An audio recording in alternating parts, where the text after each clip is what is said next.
Right, we're live, getting started. Thank you for joining me. I'm Mitch Goldberg. Man, oh man, some days it's like a miracle to actually even get this live stream up and running in a day. Just what a day.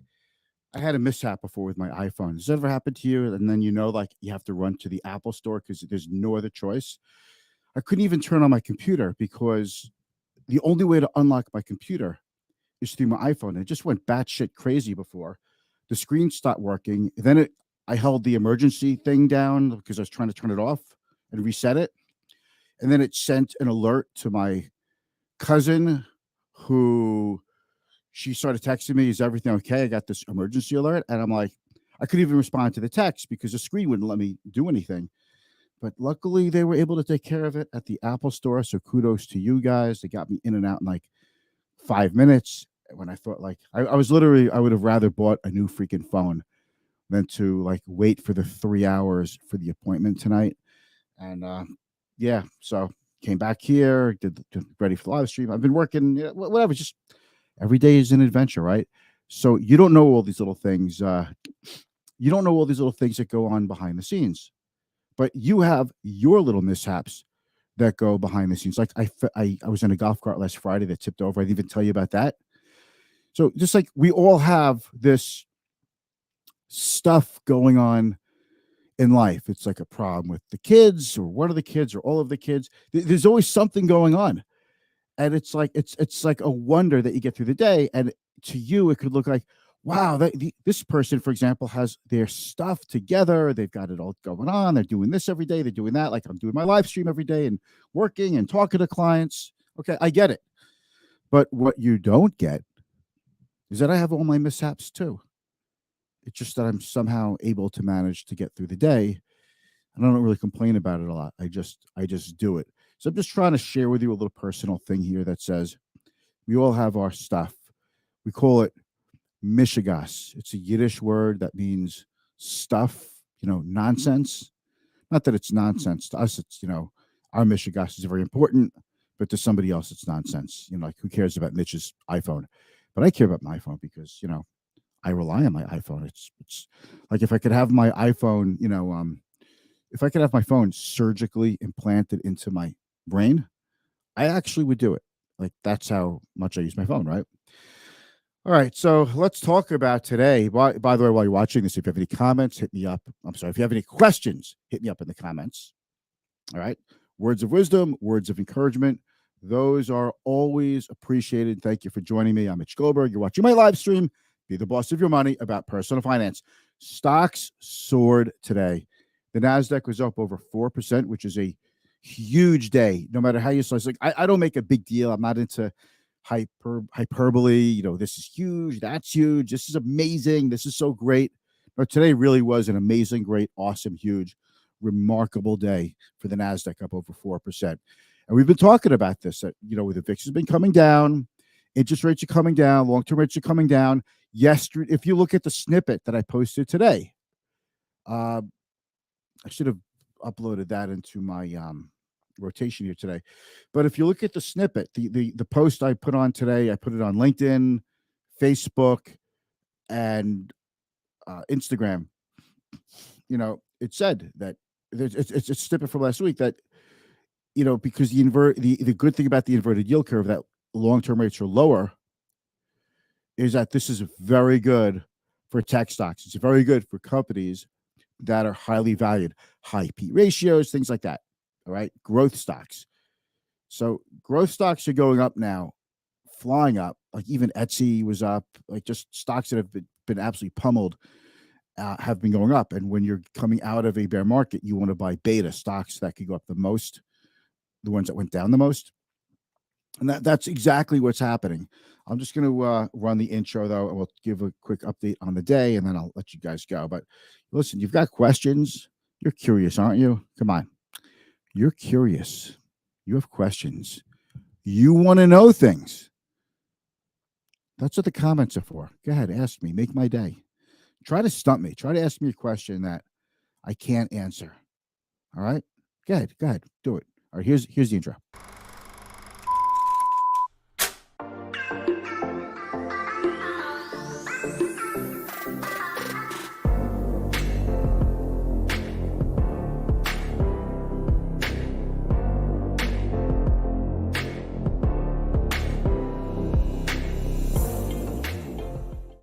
Yeah. Oh, yeah. We're back. Thank you so much. Who's out there? I see you, Melanie. Thank you for joining me, Melanie. Still haven't done the podcast thing yet. All right, we'll talk. But seriously, if you could, the show, I just want to throw a shout out to the sponsor of the show, the one who makes it happen, the producer, the money behind the show. That's me, guys. It's just me. Okay. So it's my live stream. I do it myself. It's how I become an expert, right? That's part of it, right? You see my expertise. You're thinking, hey, I need a new financial advisor. You call Mitch, right? But seriously, if you could give it a thumbs up, a heart or an applause, whatever the reactions are, on whichever social media platform you're watching on. I'd appreciate it. It helps to spread the word about the work we're doing here. It helps push the show out to more people, and more people learn. And it's a lot of fun that way. It's a big deal. Let me just adjust this goddamn mic for once and for all. All right, there. I'm not touching this again. Stop moving. Okay. So who's out there? We have Bill. Bill says energy stocks did well today. What do you think? I think energy stocks had a nice bounce after getting absolutely smashed the last couple of weeks. Um, but we're seeing more oil come out, and I think if I had to choose, okay, so first of all, as part of a diversified portfolio, energy stocks are an important component of the economy. So I think energy stocks in a mix of securities based on your risk tolerance and your time horizon, okay, is a good idea for diversification purposes. But if you're saying I want to pick the sector that I think is going to do the best, it's not energy. I think it's what's working right now. It's tech because there's a massive catch up trade and investors are suddenly caught off guard. They're caught on the wrong side of the trade. People blew out of their Amazons, their Googles, their Facebooks, their Apples, their Nvidias, etc. Stocks we talk about all the time. And now they're like, wait a minute, we got out of them too much. And even though the earnings basically are coming out flattish, a little bit below expectations. And this is like for Microsoft, for Alphabet, which is Google, today for Facebook. You know, it's okay. And you might think, well, why are they going up if the earnings weren't so great? First of all, you're comparing these stocks to the pandemic period. So we all knew that when the pandemic fiscal quarters rolled over, that the comparisons now are going to be tough to last year. All right. But still surprisingly well. And the reason is because everybody went online, everybody was living online. So online advertising, buying things online, buying products online because people were getting stimulus money, stimulus checks. We knew when those things ended, comparisons, year over year comps for big tech companies were going to be very, very difficult. But they're still pretty good. I mean, Alphabet came out with something what 60 some odd $billion in revenue for the second quarter that they just reported. I mean, think about that. They're at a run rate of over $250 billion a year in revenue on Google. That is just remarkable. So when you look at it that way, you're like, well, actually, the valuations of these companies are really not that high. In fact, they're probably historically they're low. Anyway, that's my take. But the ultimate thing is once we have to get into today. So let me just back up for a second. Here's what happened today, and this will really address why tech stocks are going up. All right. Um, Interest rates, long-term rates are coming down. And this is what we've been talking about so freaking much here. That is long-term rates come up. It's very good for tech stocks. Tech stocks do well when long-term rates go down. That's what's happening. So that you have an oversold market generally, let alone for tech stocks, but overall, bank stocks, industrials. So that's where everything's running. Even like stocks like Boeing and JP Morgan, two monster laggards, two of stocks that I have, okay, that I talk about are major laggards, but those are recovering because of the interest rate scenario. The Fed today raised rates as expected, 75 basis points or 0.75%. Now, the Fed used to raise rates typically a quarter of a percent. Some people think, by the way, that the Fed meets monthly. I heard somebody say, "Oh, wait till we'll see what we do." They do in August. There is no August Fed meeting. The next one in September. The Fed meets 8 times a year. Okay, so Jerome Powell, came out and said in his post Federal Open Market Committee today. We talked about this. That today's the day the Federal Reserve makes its decision about what to do with rates. We're all expecting 0.75% rate increase in short-term rates. But then he came out and said what we've been talking about. We're going to go a little more, and then we're going to look at the data, and basically they're going to either slow down the pace of rate increases or they're just going to stop. Now, typically, the Fed raises rates a quarter of a percent. So the fact that the Fed last meeting did 0.75 and this did 0.7, today's meeting did 0.75, they did 0.75. It's 150 basis points in 2 meetings. So the Fed is really like juiced up like a year's worth of interest rate hikes in the last 3 meetings. And they're looking like they want to probably pull back on that. And once investors sniff that out, we've been talking about that.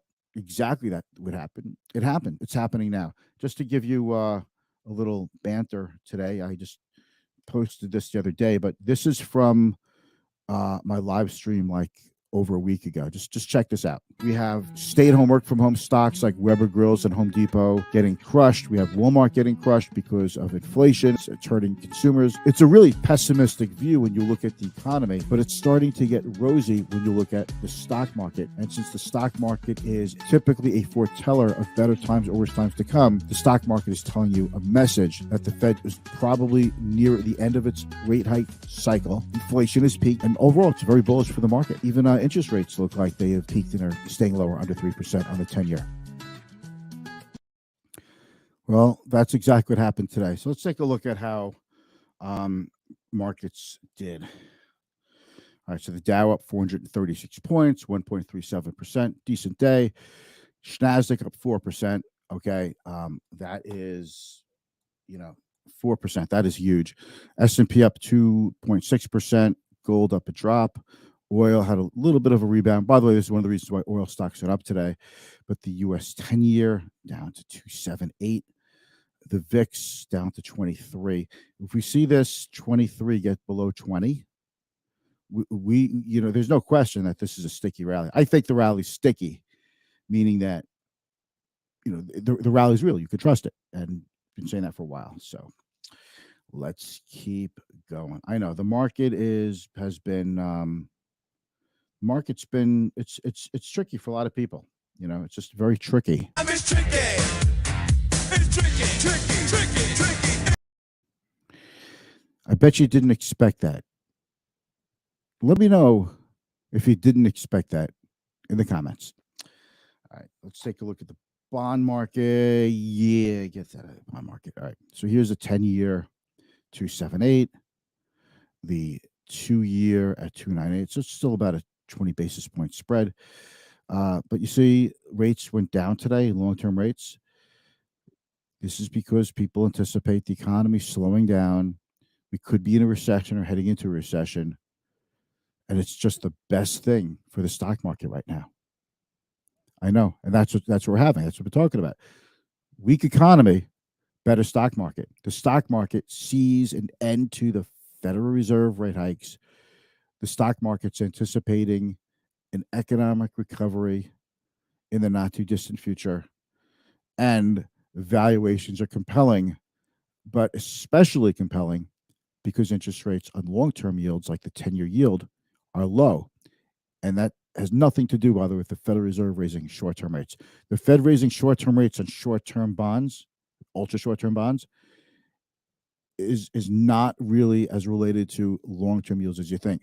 Long-term yields, bond yields, are set by investors. Investors buy and sell bonds to get a certain interest rate. And if investors want a higher rate, they stop buying bonds and bonds go down, rates go up. And then investors will start to buy when rates go up to their liking. But short-term rates are really controlled or determined. Some people say manipulated, but I'm going to say controlled and determined by the Federal Reserve. The Federal Reserve's mandate has a dual mandate. maximize employment while minimizing inflation. So it's a balance that the Federal Reserve is trying to strike. The balance got away because inflation went up. Let's take a look. This is a list of the important stocks. We talk about this. I used to call it FANG M, but the companies are changing their ticker symbols or their names that I can't really call this FANG M. So let's just call this the VIP list of the stock market. Apple up 3.4%. Big day. Apple's where it was like what, a week ago. So don't think you missed anything. Same with Amazon. Amazon was up $6 to 120. You missed the trading down to 101. It's 120. If you like Amazon, don't be like, oh, no, I'm not going to buy it because I had it lower. Because you had a chance to buy it lower and you didn't. And you're thinking like, oh, I should have bought it lower. Don't procrastinate if you want to own Amazon, any stock. Don't procrastinate. Because if it was lower, you were thinking, well, now it could go lower, so I'm not going to buy it. So now that it goes up to 120, you're thinking, well, now I'm not going to buy it because it could have had it lower. So if Amazon goes lower, then you're going to think, oh, but now it's going lower, so I'm not going to buy it. And then it recovers, and you go, oh, but I'm not going to. I could have bought it lower, so I'm not going to buy it. It's endless procrastination. That's not a strategy. Okay, you buy a little, use a below the market limit order to buy more if it dips. Maybe there's ways to buy a stock besides just buying all of it at once. But if you don't have a strategy, you got nothing. Okay, and obviously you got nothing. So Google up 8. That's a good day. Google's numbers came out yesterday. It's a huge day, up 7.6% for Google, up 5% for Amazon. These are really big, huge one-day moves for companies of this size. Meta, which is Facebook, META is a symbol, up 6.5%. Microsoft up almost 7%. That is a huge day for a company as big as Microsoft. Netflix up 6%, and NVIDIA up 7.6%. These are the stocks that count. If I had to pick which one I'd buy here, I don't know which one I would really just, if I had to cherry pick one, that's really hard. But I think they're all good. I think they're all important. They're all they're all important components of the stock market, and they're all tech related. Got a comment. I should have I don't have my sound pad to make all the sounds here, but who's out there? Jonathan Uaz. You got to check the 3-month chart. All right. So let's check the 3-month chart. All right. Let me prop myself up here. We'll do a short-term chart for Amazon, okay, Jonathan? Is there is there just like an easy 3-month? Yeah, okay, let's check the 3-month chart for Amazon. Still right, still below low for the 3 months, right? So about 138, right? Close 138 to 120. This is like resistance right here, right? Would you say that, Jonathan? Like 125 is resistance, like here 125 here, 125 here, 125 here. So if we break through 125, then we should be able to go up to here, right? That's how you read a chart, guys. All right. Thank you, Jonathan, for your interest and for your comment. You just made the show a little better. Thank you very much, sir. Okay. What's the big news that just came out? Breaking news. Manchin announces deal with Schumer on reconciliation bill with tax, climate, and energy provisions. All right, well, they got something done. Congratulations. We're not going to get into that whole thing now. We'll have to see what the compromises were and what the deal was. All right, so let's move on. So today was a kind of day where I want to show you something else. Interest rate products and mortgages. These are the interest rate products. These are very, interest rate type products. Okay, but let's take a look. The U.S. 30-year mortgage was down a tick, went out at 5.54%. And the 10-year, 2-year spread, negative 0.2. So that means negative inverted yield curve. We talk about that a lot. Okay, let me get rid of this spread thing here. And lastly, I want to take a look at crypto. Okay, because when long-term rates go up and you're looking for beta investments, products that could go up a lot, you have to look at crypto. So crypto had a really big day. Bitcoin was up almost 9% in one day. And this is like, when the Fed says we're going to stop raising rates, or we're getting to the end of the rate hiking cycle and long-term rates start to come down, That is really good for assets with no tangible value, like crypto. And that's right. I said crypto has no tangible value. I think it's predominantly pixel dust. And just because Bitcoin is very hard to replicate, very hard to create, so what? Okay. If the US government said you could pay your taxes in crypto, then crypto would have legitimacy. I mean, think about that. If the government said you could pay your taxes in wampum, which is seashells, right? Then wampum would be worth a lot. So that's how that works. Crypto. Let's get out of that.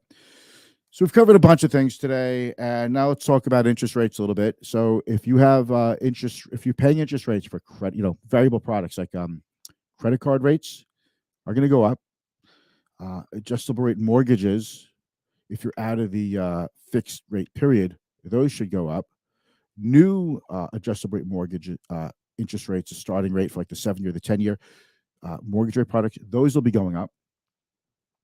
But the 30-year is actually, I said a few weeks ago it's going to start to head lower, and I still think it heads even lower. Home sales have been incredibly weak. Existing home sales, very, very weak. New home sales are very weak. In fact, builders are actually providing like a record amount of financial incentives to get people to buy the new homes that home builders have in inventory. So the housing market is basically slowed down to a trickle. And you haven't really seen that in prices yet, but prices in different parts of the country are down a lot. Depends where you live, right? All real estate is local. In my area where I live, real estate prices, I see the listings, they were off a little bit. A couple $1,000s here, a couple $1,000s here. But we're talking, $500,000, $1 million plus homes.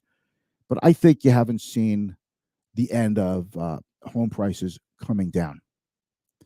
Now, if you want to buy a home and you're not selling your home, you're in a really good position, right? But if you're then you're rooting for or prices of homes to go down. But if you're selling your home because you think you're getting top dollar and you've been holding out for top dollar, well, you just shot yourself in the foot because now consumers are paying 5.5% on a mortgage instead of 3.5%, and it's a huge difference in their monthly expense. Well, we all know that. And Robert Melzi says headphones. I don't know what you mean, and I apologize if I misspelled your name. We got the headphone emoji. I guess you're listening to me at headphones, right? I appreciate that. Some people listen to this in the car, some people in the headphones. The Jay is out there. Jay Spinney, thank you very much. I think we're pretty much done with today's session. It's all about the Federal Reserve, interest rates lower, which is good for tech stocks, growth stocks. And I don't see why this wouldn't continue. And now that money managers are sitting on too much cash, they're starting to lag their benchmarks like the S&P 500. Now money managers are like desperate to put cash to work, and that's more cash going into stocks, furthering the upside of stocks going up. This is such a powerful rally right now, and people who are still questioning it because of the economy are really either just are blind to what's going on or just have very little experience. That's all I could say. Sorry if it insults you people. I'm not saying you, my viewers. I'm talking like the professional investors who are just like, no, I'm not buying. I'm waiting until prices go back down to like where they were in 1975. It's just you're not helping anybody when you do that. All right. I'm ending the broadcast and I'll see you tomorrow. Thank you so much for joining me. Bye.